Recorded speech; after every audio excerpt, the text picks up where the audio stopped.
I say, how are you doing today? How are y'all doing today? I am Lacey G. Souldier Turner, your host, you already know. And today I got a very special guest with me. He's a phenomenal actor. He's been in the entertainment industry for over 40-some years. He has co-starred in several films, did voiceovers for national commercials. Man, we got the wonderful, amazing, talented Haywood Nelson. Man, welcome to the platform. Oh, man, it's my pleasure. Thank you, Lacey. I'm glad and I'm very happy to be here.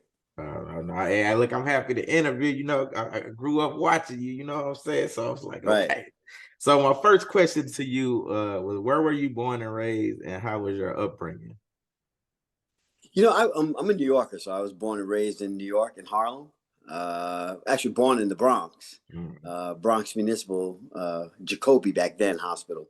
But I grew up in Manhattanville Projects right in the middle of Harlem, 128th Street, Amsterdam Avenue, and still got family living there today, so when I'm back there, I got to go visit aunt and cousins, and do the whole bit. Yeah. And the upbringing, was an interesting time, because we're talking about the late 60s. There was a lot going on.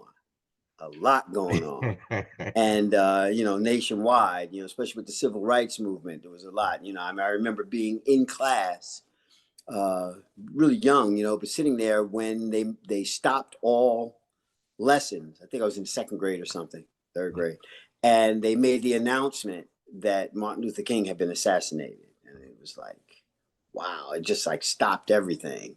When Malcolm X was assassinated, it stopped everything because everybody in Harlem knew Malcolm. So, he was right out there on Lenox Avenue all the time talking. So, it's a very, a pretty tough time, to be a kid in Harlem right then. There was a lot of activity. But the other thing was the crime rate was going up. Harlem was really, really going through a bit of a decline. My cousin and I remember my cousin James and I, we'd be out and about walking and all the time we were on 125th Street, walking past the Apollo, and we were latchkey kids kind of. So the kinds of things that you saw, because you had a little more independence. We was out there walking, past Stacey Adams, shoe store and stuff, but we're out there and we saw a lot of things, it was rough, it was a rough time.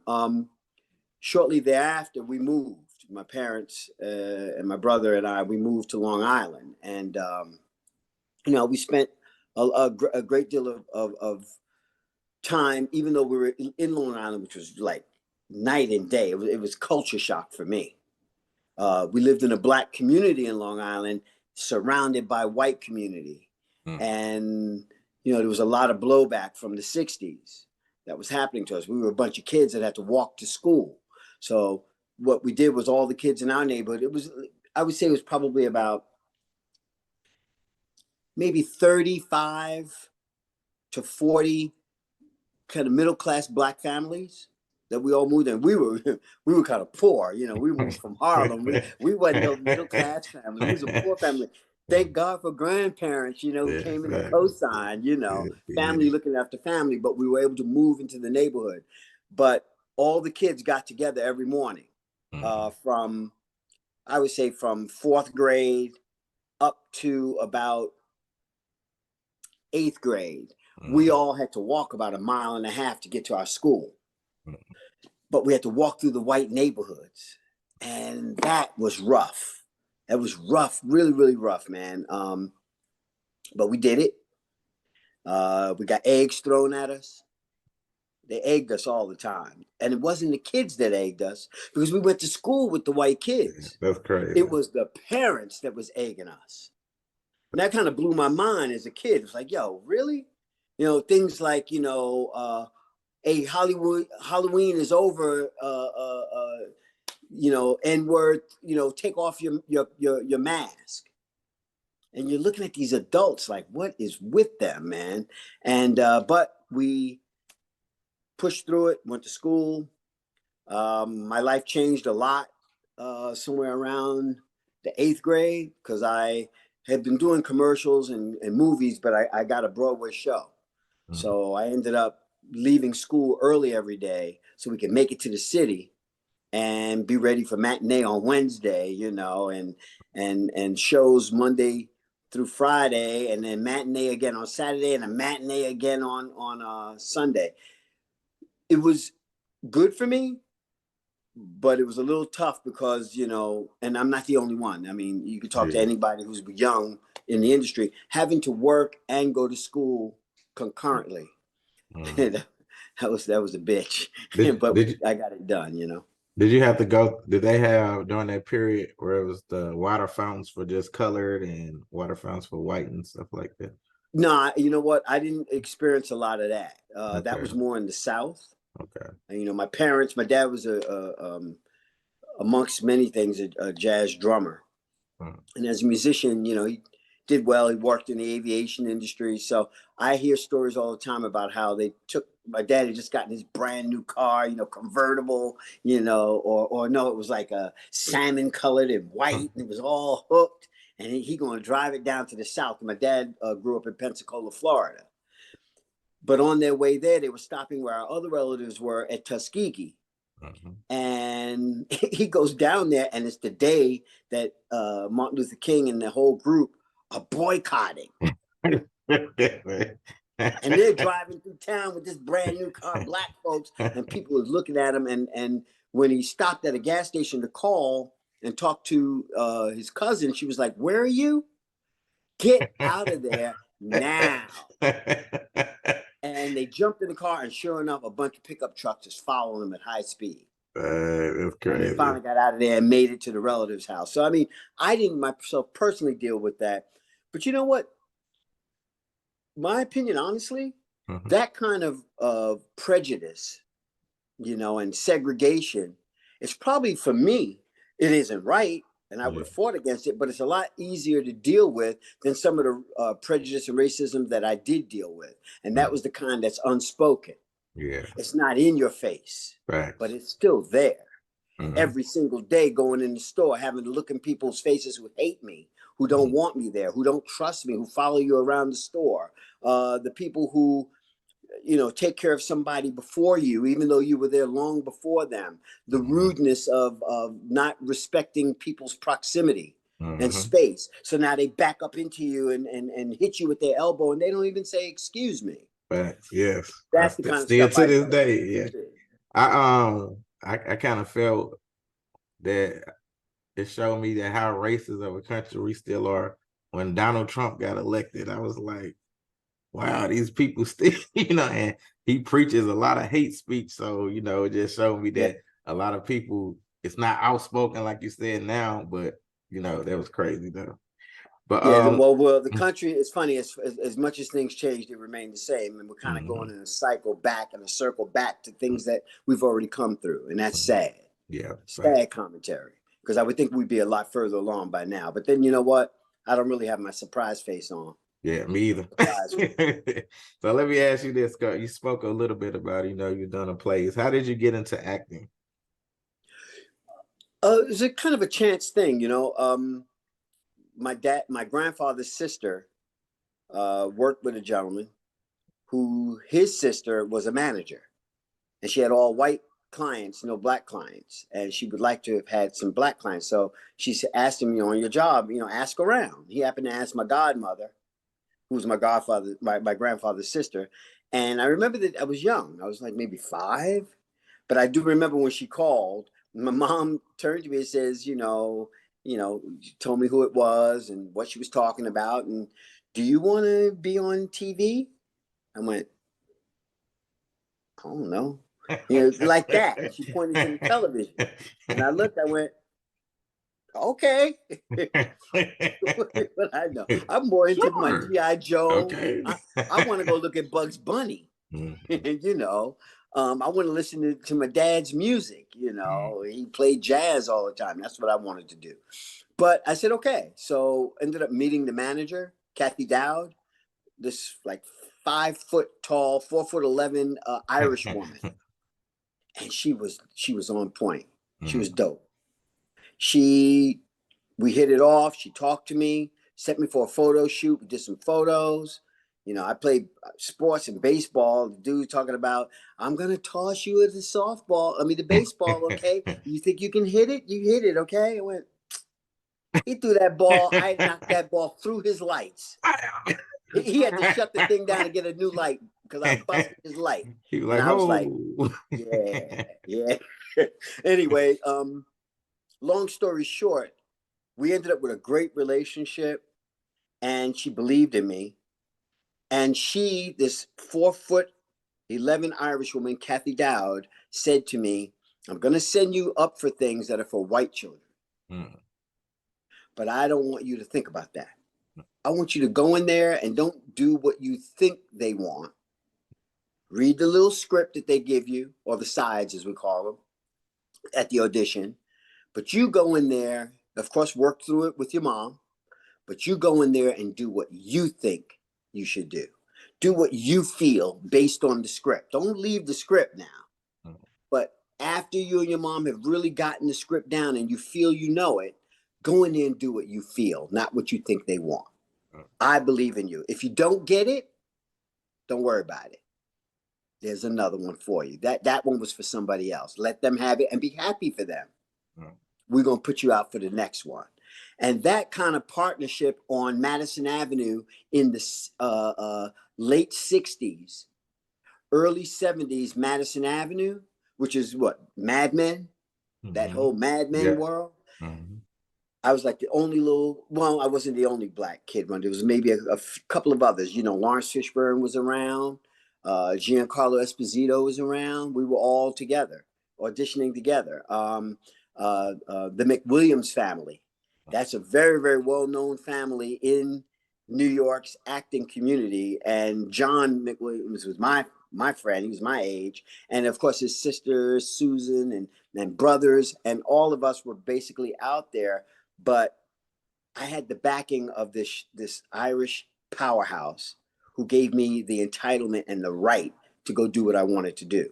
And basically that's how I got into the acting. And you know, from there, like all of us, one job leads to another. You Yeah, really can't do definitely. Yeah, one job, definitely. sit back and say, Yeah, okay, now that's they're gonna it. hire me. No, Yeah. it's what have you done lately?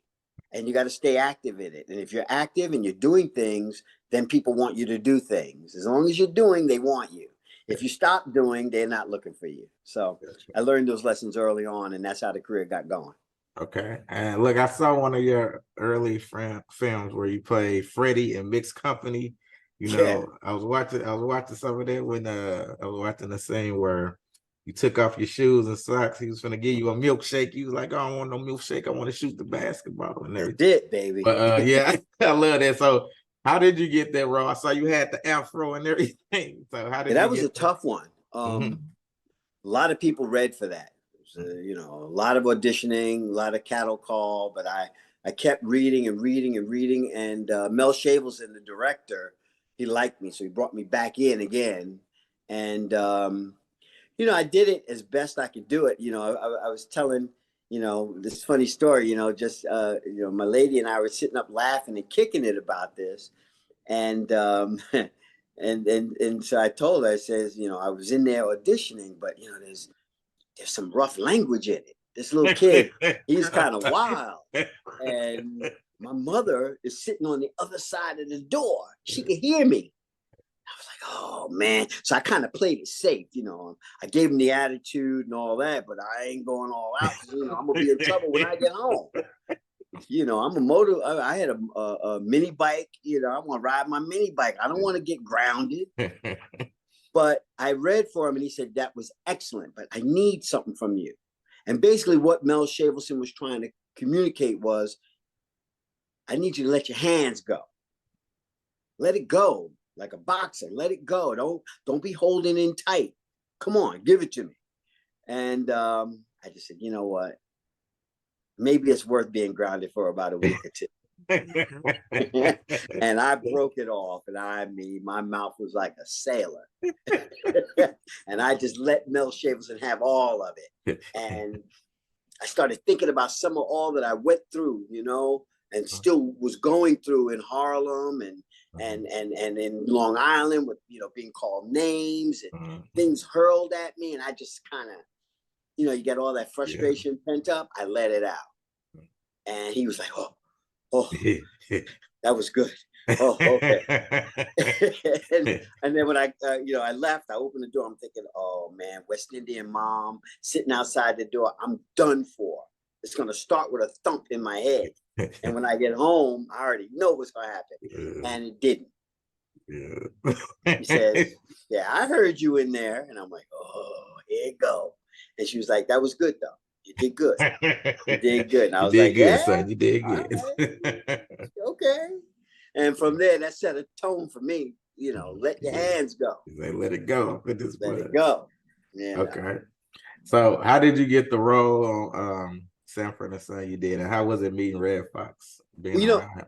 Again, my earlier statement is valid. One thing begets another, and I don't know what's wrong with people. They can't really see you in something. They can't really think about you when they're thinking about casting this role. They reference what they've seen. And so they see me in Mixed Company. I got a call to come on Broadway, auditioned like crazy, got the role, you know, Valerie Harper, it was a full-on cast that had so much experience. And I got to roll with them as we went to New Haven, we went to Boston, we came back to New York, and we opened up in the Broadhurst Theater, you know. It was perfect. I was in a setting with all of these heavyweights, you know, and it bred a work ethic in me that I didn't know. And it really helped my professionalism, you know. And I got seen, and I remember Norman Lear pulled me, had me come out and audition for Good Times.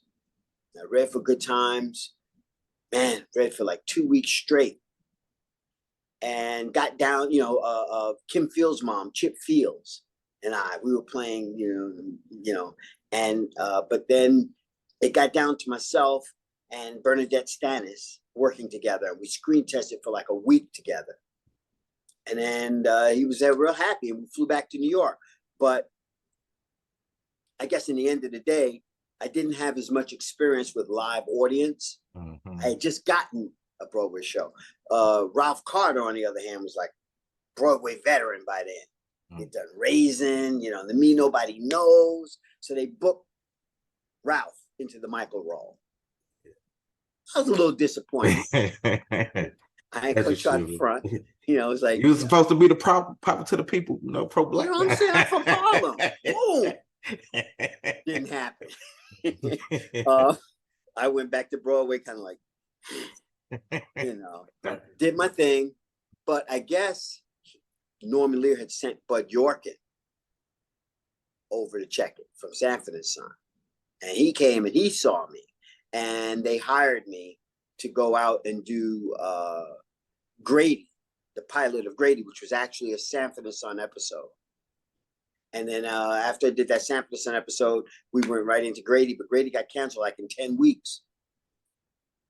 We didn't even make it through a whole season. I was like, man, I was on Good Times. I'd be working. I want to be with Norman Lear, you know. But anyway, it turned out where Whitman Mayo, who played Grady, my grandfather in the series, came and pulled me aside and said, I need you to get back to New York right away and read for this thing. I said, oh, yeah? What's that? He says, it's called Cooley High. And I'm like, what? Cooley High. That's my favorite movie. Yeah, I love that Like, are movie you too. kidding me? They're doing a TV series of Cooley High, and so my mom and I flew right back to New York. Went into the theater. It was like packed with people. I saw Mabel King on stage. She wasn't playing Mama. She was playing Shirley's role. She Okay, was playing Shirley. Martha. I think it was, where in Cooley High they used to go into the soda shop and Martha had that meat cleaver. And finally I got my chance to go up, did some reading with some girls who were at a table, and I did my little thing like Pooter. That was my character. And yeah, the next day they said, "You got it. We need you back in LA." I said, "I just got home." Yo, I want to hang out. I want to go to the ball. I want to go to the park. I want to play some ball. I want to ride my mini bike. Wasn't happening. American Airlines, first class, right back to LA. You know, and from there we started rehearsal after rehearsal on this Cooley High. But then, there was a switch up and change up, and that was, the Eric Monti dispute legally. At the time, we knew nothing about that. I had no knowledge of that dispute. I didn't even know about was it already casted? Was it already casted before you came on, and did they switch up the cast? Or? Well, from what I heard, they had already shot a pilot of Cooley High with a lot of other actors, including Ernest Thomas. But when they looked at it, they thought that it played a little too old. So they recast it and they only kept Ernest Thomas. Yeah. And then they brought me and, and they had Mabel King. And so the group of us came in from the New York audition. And that's how we began. But then with the dispute, they kept us. They just changed the name of the show to What's Happening. They want to know what's hip, what's cool, what's a cool thing to be called. I'm from New York. I'm like, call it What's Happening. So you are the creator of the name. What's happening? You know what? I'm not going to sit up here and try and claim that because I didn't trademark it, nor did I copyright it.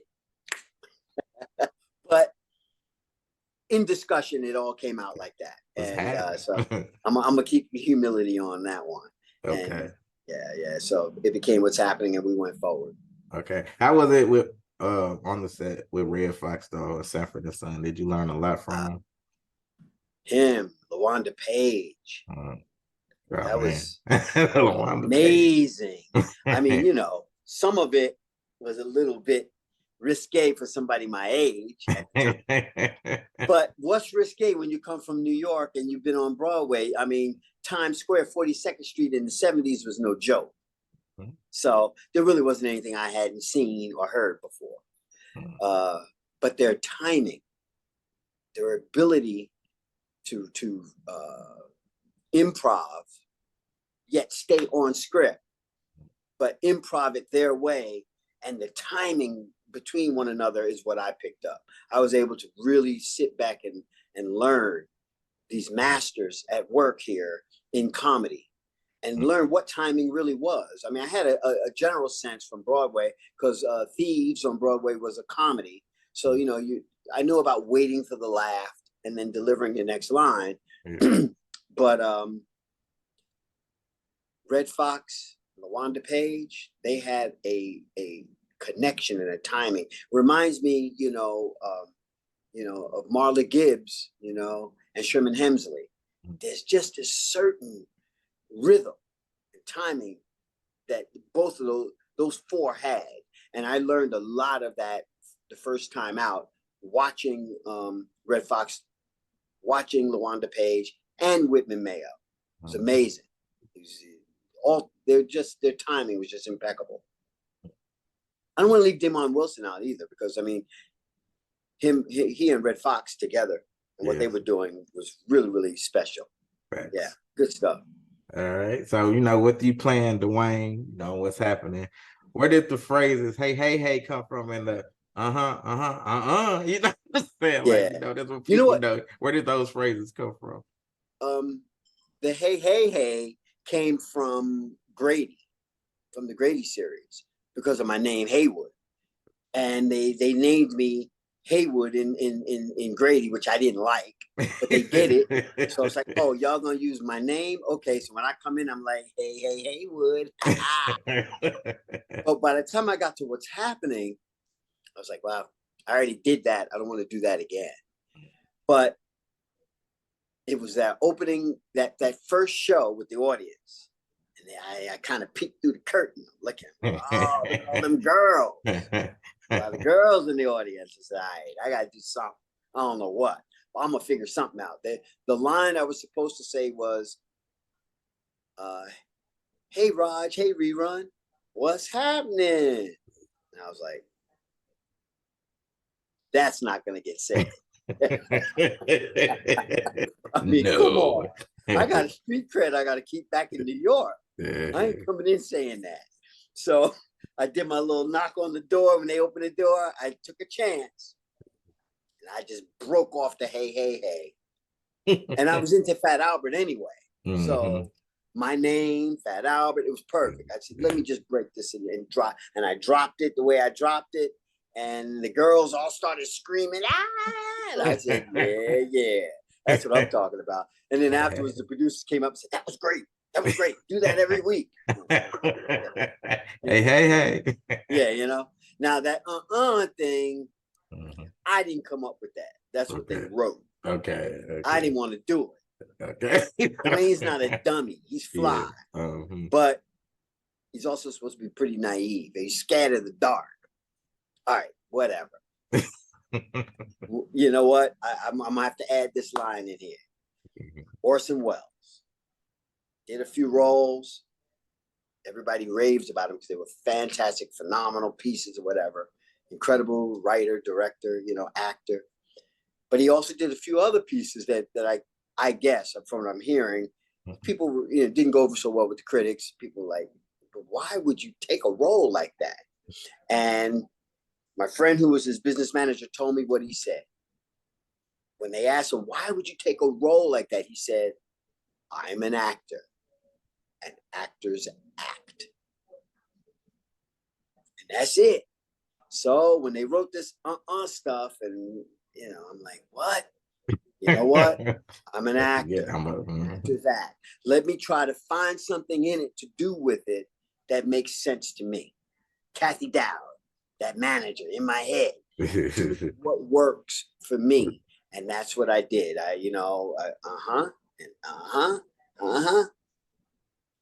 Dwayne's no dummy. He's like, ain't gonna happen. And that was the logic for me anyway. Got you. So, even back during them times, even though, what's happening was, was kind of like dealing with a lot of comedy. Your character dealt with like bullying and female. So how important was that back then, your character? How important was the character, Dwayne? Yeah, for the people where he was dealing with bullies. Overall, I think, what was the same for me, what really kind of, after I had already said, yes, I'd like to do the acting, as my mom said, you want to do that? And I'm like, no. Once I got into it, it became important for me, late 60s, early 70s, because I'm just talking about me first, became important to see people like me on television. I ain't see a lot of people like me on TV in the 60s. Julia, that's about it. Greg Morris in Mission Impossible. But then I didn't see nobody else like me. I'm like, yo, that ain't cool. So now I am on TV. Well, then I got to represent. And there was a path I was on that was a little more serious, from Mixed Company, the movie, into Thieves, the Broadway show. These characters were kind of dramatic. They were kind of heavy dudes, they were young, but they were kind of militant, kind of radical. Dwayne wasn't militant, and neither was Pooter in Cooley High. It became more fun. And I said, you know what? If that's the case, then they need to see the culture as I knew it from New York. I wore croquettes on my feet. I had double knit pants. That's how we did in New York City. So I thought it was important to represent culturally, how we lived in New York, how we moved, how we talked, in between the naive, silly, scared of the dark lines of Dwayne. I tried to bring something fresh and different You know, he was still naive and innocent, but still, I'm from New York, so I tried to bring a little of the New York swagger as much as they would let me put in there. It was a California-based show, so it was the culture was a little bit different than what I grew up with. But I did my best to try to represent and show a real teenager, because I was the only one that was a teenager. Ernest Thomas and Fred Berry were in their late 20s. And Shirley was in her late 20s. Danielle was young, Danielle Spencer. So I was the only one who was a teenager. I said, well, let me try to at least bring some of that swagger and some of that that natural reaction to things. And I think in that regard, it was an important character at the time for young people to see on TV that looked like that. I think that was plus, everything back then, was also about our fashion, our style, our afro, keeping that fro tight. Definitely. Michael Jackson was running neck and neck. I was like, oh, I got to keep the fro tight, because Michael Jackson's fro is on point. And then Prince's fro, I was like, oh, Prince doing it, So, little things like that. That's the fun part of it. But the other part of it was representing in the media as an African-American young teenager was important to me, to make sure that I was there and that I show some things that maybe we don't see elsewhere. Gotcha. So let me talk about Fred Berry. So, Fred Berry, I'm in St. Louis, Missouri. So Fred Berry, he's related to my uncle on his father's side. So I remember as a kid when I was in school, he had came and visited our school. It was funny. And I was a child. I came up and said, hey, I said, I'm related to you. He looked at me like I was crazy, like, okay. But tell me how your relationship was with Fred Berry. Very close. Very close. We were brothers. Fred and I, we had a real good rapport on camera. I mean, he was larger than life at the time, first of all, being a locker, he had been on Soul Train and Johnny Carson when I met him. I'm like, oh man, but we found a bond.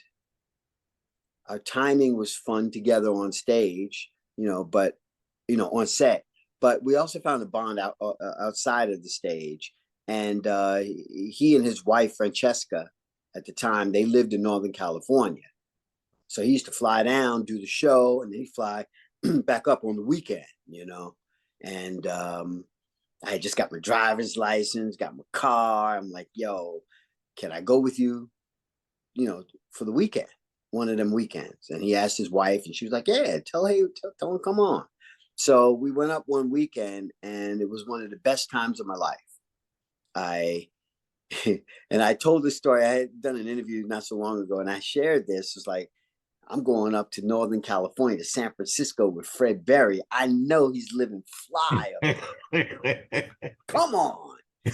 So I get out of the plane with him. He's bigger, walking the way he did his thing. Hey, people recognize me, like, hey, locking in the airport, doing his whole thing. Exactly. So we get outside, because the car is outside. Francesca's outside. I know we're jumping into something fly. We got to, right? Yo, there was this little Honda Civic. It was like brown. It used to be yellow. Somebody had painted it brown, because you could see the yellow in the doors, and the wheels were like maybe 14 inches. Oh man! I got a 280Z Datsun back in LA. You was like, stop playing, man. Stop playing with a real car. I'm looking like, they got to be kidding me. And I had to sit in the back seat. This little itty bitty, it looked like it was from the circus. This little car. Oh, we got in that car, and Francesca started whipping that bad boy through them curvy roads. I was loving it. And we got to the house. I'm thinking big house, right? Little itty bitty house with a little detached garage. I go, yo, he's clowning me. This is a joke this weekend. This has got to be a joke. But I learned one of the most valuable lessons of my life that weekend. All that immaturity and superficiality that I came with went right out the door, because when I got there, the house was decorated beyond belief. Inside, the interior decoration was on point. It was all contemporary. They played music, the jazz. We listened to Gil Scott-Heron. We listened to Phoebe Snow, Chick Corea, you know, at the time, Cat Stevens, whose name has changed. We listened to, you know, Noel Pointer on, it was all this jazz, this contemporary jazz. And I'm like, yo. And I come from a jazz background with my father. So I was really, really comfortable. Like, yo, they got the real music. They said, you want something to drink? I'm like, oh, I'm kind of young, but I'll take a little drink. They gave me pear juice. I'm like, pear juice? What you talking about? I thought I was going to get a beer or something. That pear juice was the best juice I've had ever. It was so good. Yeah. We ate meals, and then we spent the weekend in Berkeley going to jazz concerts. We sat on the rail right there, just hearing everybody, especially Gil Scott-Heron. You know, everybody was there. And so we went horseback riding that weekend. They had horses at the beach. We rode horses on the beach, and I rode. I was a rider anyway. But we rode horses on the beach and even in the water with the horses. Fred jumps off his horse in the water, swimming with the horse. I'm like, yo, he's crazy. But again, it was a weekend that taught me a valuable lesson about living, about quality of life, and not being superficial. Francesca and Fred lived a full life, and it was quality. And I came back to LA transformed, and with a brand new level of respect for Fred Berry. And you know, we continued on for years, you know, throughout the years together like that, really close. You know, there were many aspects of us that were not the same. We were very different in a lot of ways. You know, Fred was pretty flamboyant, pretty out there, pretty wild. I'm still a minor living at home with my parents, so you know, I wasn't being too wild. I did move out early on. I moved out by the time I was 16, had my own place, but I still was under the tutelage of my parents. So we were very different, Fred and I, in a lot of ways. He's a grown man, but we were very, very much the same in a lot of other ways. We're very homey, he was, people don't know, he was very loving, you know, and I really enjoyed spending time with he and Francesca together. When Fred was not with Francesca, it became a little more difficult because he became more into this whole rock star Hollywood thing. Yeah. But with his wife, when they were together and up in Northern Cal, that's the kind of lifestyle and the kind of Fred Berry that I was closest to. Yeah. So did he and Ernest ever talk to you about when he was doing the walkouts and everything for the show? I can't say that we know we didn't talk about it before they did it, because I would have had a lot to say. Young or not, I was a veteran already. I already had been in acting for a very long time. You know, was able to spend time with people like Sidney Poitier and have him, you know, kind of counsel a little bit. Whitman Mayo counseling me a little bit. So I would have had a lot to say had I even known they were going to do that.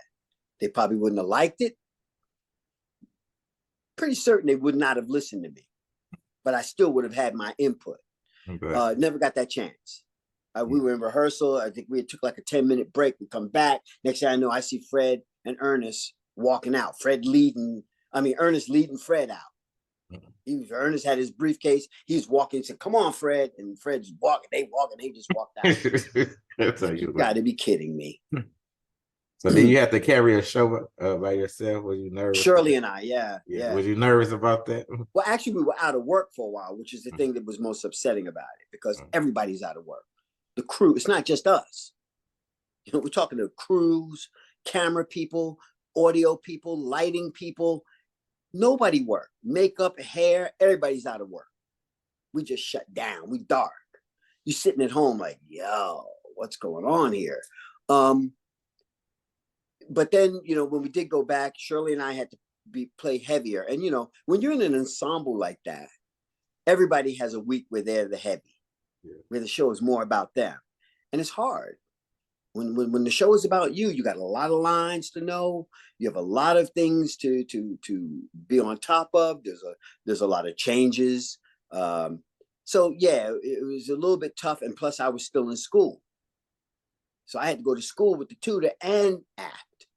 So it was hard. Shirley and I were very close. Shirley and I were really close. I spent, especially later after the show was over, Shirley and I spent a lot of time together. I used to eat Thanksgiving dinner with her, you know, when I didn't go back to New York, I'd be with her, you know, and we spent a lot of good time. So we forged a really nice bond, she and I, having to carry together. And it wasn't for a long period of time. They came back, you know, but yeah, that definitely was a thing. You know, I didn't appreciate it. What's happening now? Was the feeling different when y'all did What's Happening Now? Night and day for me. I had some good times on What's Happening Now. It was, you know, we had some fun, you know, episodes and scripts. They featured me on a few different things. I got to do some little acting opportunities. All that was great. It was great to be back to work. I mean, because I was in college. I left What's Happening when we were canceled and went to school. And I'm like banging my head against the wall with them prices. And I was in Brooklyn and Pratt. So it was good to get back. But it was like night and day. It didn't feel the same. The writing wasn't the same. It didn't have the same pop to me. I didn't mind so much the changes with Raj having a wife and you know and all of that. It just didn't feel the same. My character wasn't the same. They turned my character into a yuppie. Yeah. A yuppie computer geek. There goes my street cred. I'm done. Right by the time that hip hop is really starting to come up and out. I'm from New York. I want to do the real, and they got me playing, you know, a nerd. Wow. Okay, and I couldn't do anything about it. I'm in blazers with the sleeves rolled up. Yeah, skinny ties and pastel colors. What? And no croquettes. We'll see. Dwayne is not wearing croquettes. I mean, what happened? Like, what happened? Was it an apocalypse or something? He had a nervous breakdown. He had a nervous breakdown and woke up with somebody else. But wait a minute. Come on, brother Lacey. Orson Welles. Yeah. I'm an actor. And actor. You do what you got to do. And that's what I did. So if it wasn't for the walkout, do you think the show would have went on many more years? Or absolutely. Okay. Maybe even 8 seasons. And that's the tragedy of it. Yeah. Because I think there was a lot more to be told in What's Happening.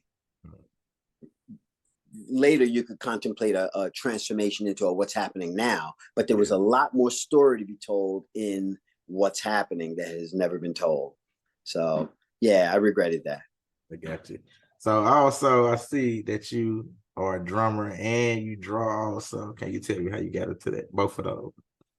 Well, drawing I've always done. I mean, I've always been an illustrator, if not an artist, from young. I mean, that's what I did, you know, laying on my floor, listening to my music with my headphones, drawing pictures. By the time we got to What's Happening, well, Grady and then What's Happening, each of my script covers, you know, we get a script on that Monday when you start reading. Not that I was bored, it was just I like to draw. So I was doing like comic book stuff. On every cover of every script I've ever had is comic book, you know, drawings and illustrations. And, you know, I just loved it. And then, you know, once computers came out, it really just made it even that much more fun and more creative. It was a bit of an adjustment, but, you know, you can do even more, you know, so I enjoyed that. You know, so that's just it. The drumming I've always played. My dad's a drummer, so he taught me to play from the time I was young. I've always had a drum set. Well, once we moved to Long Island, I had a drum set, and you know, I love funk, but I played jazz because that's what I was trained in. I was trained in the classical jazz format, you know, hi-hat on the left, you know, my ride on the right, ding ding ding ding ding ding ding ding ding ding, you know, and that's I just played, you know, and then I've kept it up. I'm not as sharp as I probably could be. I'm a little rusty now, but I still play, you know. But you know, I want to get back to playing even more soon. And then I picked up the bass thanks to my cousin, who was a really fun and enjoyable to listen to bass player, and Steve, and he, you know, exposed me to a whole new level of bass playing. And Jaco Pastorius and Louis Johnson, of course Stanley Clarke, and through that I picked up the bass to really teach myself music theory, the neck emulating a keyboard, so learning music theory, and so I used the bass for that, and then to play a little bit of Slave, slide, boom, boom, boom, boom, boom, slide, boom, boom, and just silly stuff, but really just for my enjoyment. The drums, on the other hand, I really enjoy getting into it, You need to come out with a group called Haywood and the Nelsons. No. Oh boy, that's not So, that ain't gonna happen. so look, I saw you at the engineering school and all that. Did you ever finish? I know you was working on a project years ago where you saying like kids can like build an avatar and all that. Did you ever finish that project? Oh yeah. You know what? I'm heavy into that. AI didn't exist at the time. AI is here today. Aside from Chat GPT and it taking over the world, from a creative standpoint, I'm still into it graphically, 3D animation, and all that. I think that for me, AI is about something else at this point, and all the graphics. The bottom line is I'm really into marketing and statistics and predictive type statistics, probability studies, being able to be more accurate and hit the target when you're trying to do something. Why? Because as much as I love being in front of the camera and I like acting, I am more into African Americans having some kind of production control, distribution control. But even before, and I think the distribution is strong enough, if you have a control on it, that it can generate the need for production. But to be in control creatively across the board so that you can initiate production and initiate narratives and give expression a greater chance. It requires, of course, the talent and the God-given talent, but it also it includes a great deal of business acumen. And then you got to have technology and know how to wield the new tools of today. That has always motivated me to go to school. I continue to go to school. I'm still going to school. I'm finishing off, data science classes right now as we speak, degree courses, even at my age, because it's never too late. And you got to stay fresh with where it all is headed, because my main purpose is to make sure that we stay represented in the media in a way that is recognizable. Because we can't say that Black folks are not in the media today and not out there. There's plenty, but is it necessarily recognizable to how we were actually raised and what we knew? Because I think a lot of it is funded by those who don't have the best interest in our legacy, in our image long term. So we see a lot of stuff out there right now that I believe is okay to see, but a lot of it is below the bar. And the only way we can fix that is not complaining that what somebody else is not giving us, not complaining about what is being done to us. No, you have to pick up yourself by the bootstraps. You got to learn the tech, learn the all the core competencies that go behind making quality communications, let alone entertainment. It should be entertaining, but it's really communications, and really, really getting a handle on that and being able to pick it up soup to nuts from beginning to end, A to Z. That's what I'm about.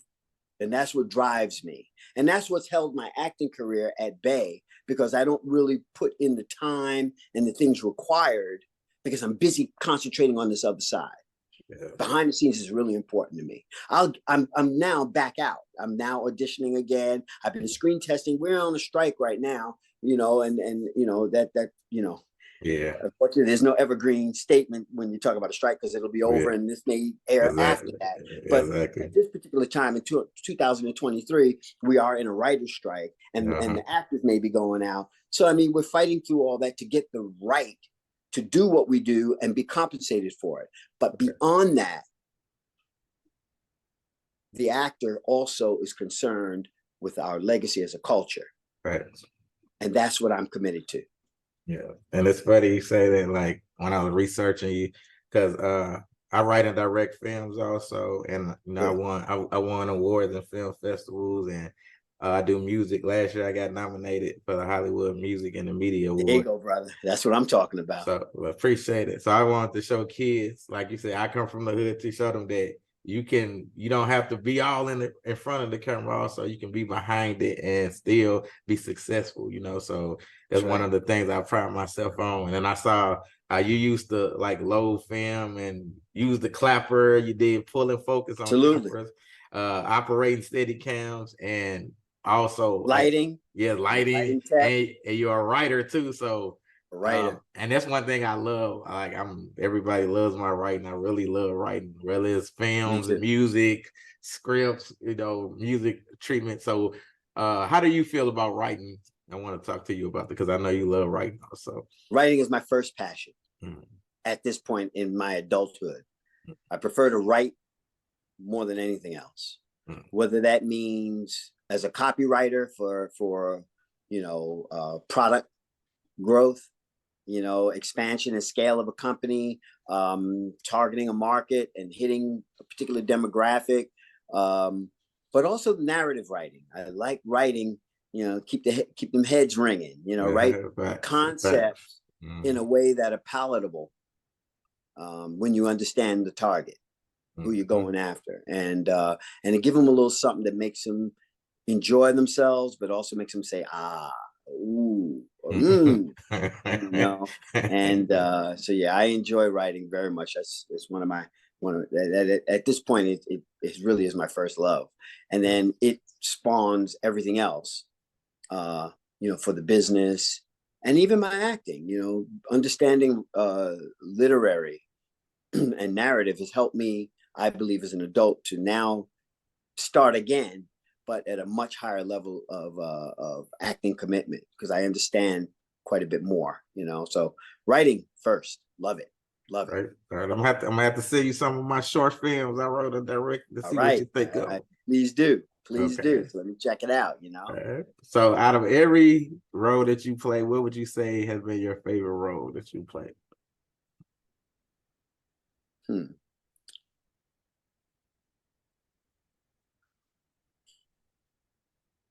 I would have to say Freddie in Mixed Company, because I was able to really, really do what I do. You know? I like that. I really like that. I never knew. I started watching. I was like, this is it. Like, he's interested as a kid. Yeah, I was a mess in that. I was a wild one.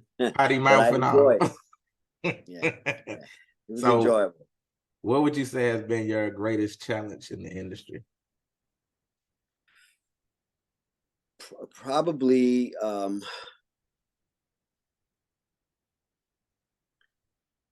because of what's happening now, I didn't get a chance to finish doing the things I wanted to do with the Dwayne character. He was changed, and I was on a roll with the Dwayne character heading somewhere. And that somewhere was, of course, to complete the character, but also to put myself in a position where I'm not typecasted as the character. You know, I think about Jaleel White as Urkel. Yeah. And then when he got a little bit older, when he played his alter ego, or he played his cousin, I think it was, Urkel's cousin came to visit. And so he got to remove himself away from the Urkel character and play this cool cat. That fine Urkel. Exactly. And there were opportunities for Dwayne to do the same thing, and I didn't get a chance to do it. Even if it was just a dream sequence. Yes. You know, instead of in a dream sequence, they had me play Chrissy from Three's Company. What? When an actor acts. I did what I had to do, but you know, I really would like to have done some other things with that I didn't get a chance to do. So there's a little bit of a regret there, but I'm not done yet. Facts. All right. So, Right. we're gonna get back to a little of that, and I'm gonna Right. get my voice in there. Right. So what has been your greatest accomplishment so far? Keeping my privacy. Um, maintaining that separation between work and life. Not getting too caught up. I'm not gonna say I didn't get caught up, but not getting too caught up. Keep myself remembering where I came from, my family. Not perfect, make many mistakes along the way. A lot of things that could have been done a lot smarter, a lot, much wiser now. So I can see that. Don't live with regret. I don't do that, but I do learn from my screw ups, Right. whether that be within my own family or in business, or otherwise missed opportunities to help someone else that I thought about it, but I didn't move. Yeah. So, these are the things that I carry with me today in my maturity, and look forward to the opportunity to do more, but pick up on those areas where I know I could have done better, Got you. All right, I got three more questions for you. Okay, so Okay. I know you practice eating healthy. Can you tell the people about the Ezekiel bread you was talking about? Oh man. Well, yeah, Ezekiel bread is part of a whole concept with me on keeping ourselves healthy. First of all, I didn't even know about Ezekiel bread. So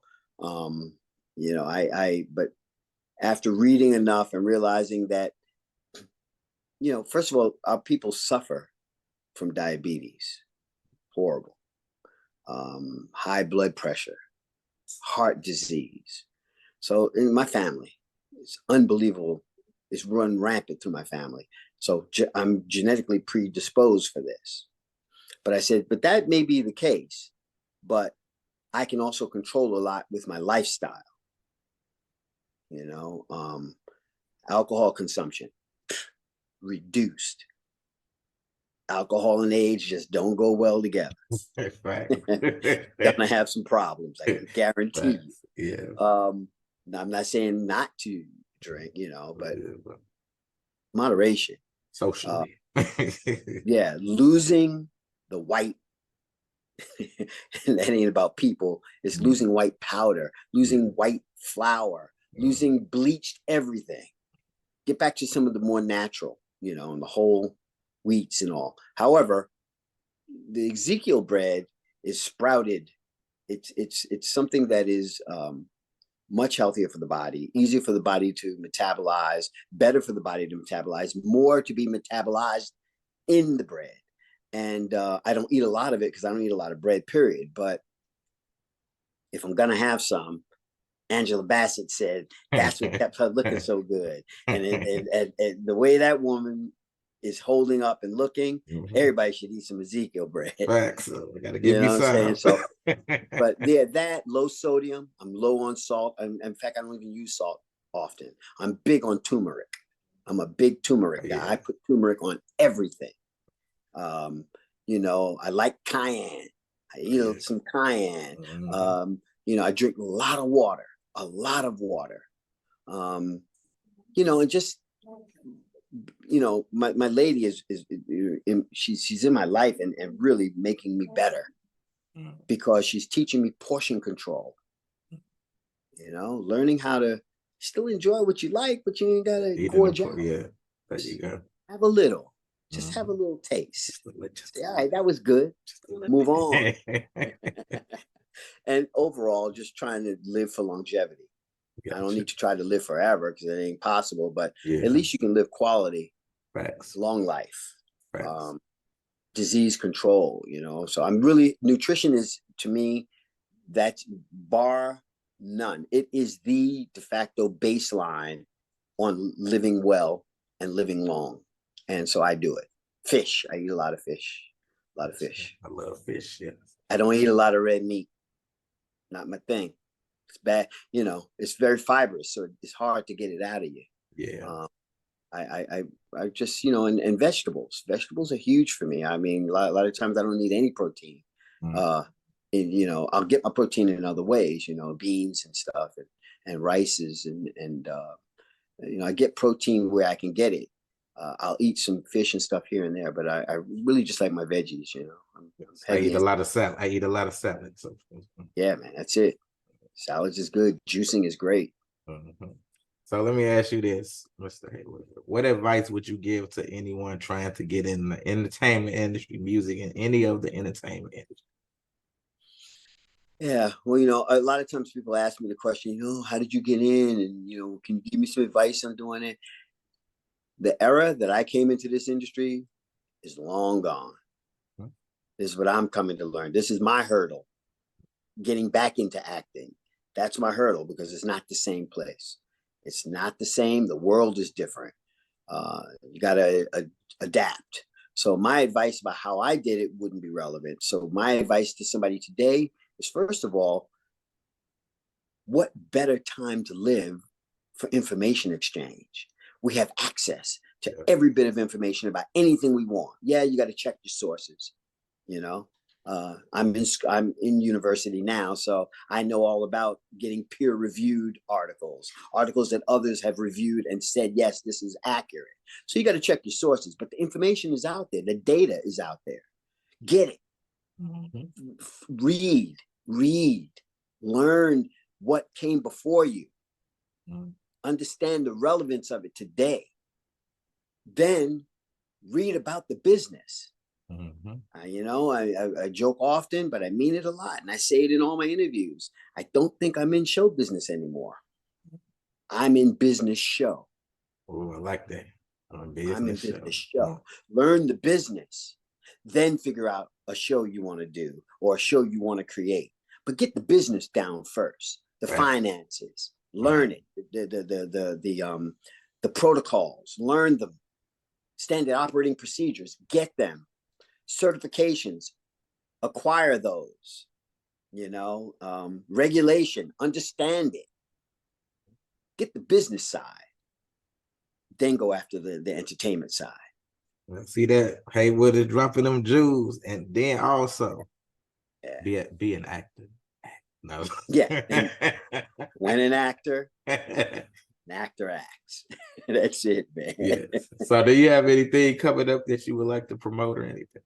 I got a lot of different projects. Most of my projects are business based. Okay. I have a lot of business projects that are technology, you know, at their base, and they enhance the ability for all of us to do what we do, whether that be training and learning, you know, whether that be entertaining and storytelling. Um, I like telling stories with data. I like telling stories that are based on history and relevance from the past. Um, I like using technology, but I also like to know where we've been from storytelling standpoints and then take a snapshot of where we are and to figure out what needs to be said next. Um, so yeah, I got some projects. I'm not going to speak on them other than, you Gotcha. know, keep your eye out. And of course, I'm back to the acting again. So All I've been right. screen testing and we're going to Okay. see what's going to happen. Look, Mr. Haywood, listen, I'm gonna have you in my fam. I'm manifesting it right now. You're gonna be an actor in one of my fams. All right, my brother. I appreciate that. You know, I from got your you. mouth to God's That's ears. right. We're gonna make it happen. So, where can the people find you at? You know, I'm in social media, man. Haywood Nelson on my Facebook. My Instagram is Haywood Nelson Official. So, you know, hit me up, come in there, check out what I'm doing. I'm not as active as I probably could be, but I'm getting better all the time. So, my last question that I love to ask all my guests: Yeah. when it is all said and done, and you are long gone from this earth, what is it that you want the people to know about Haywood Nelson?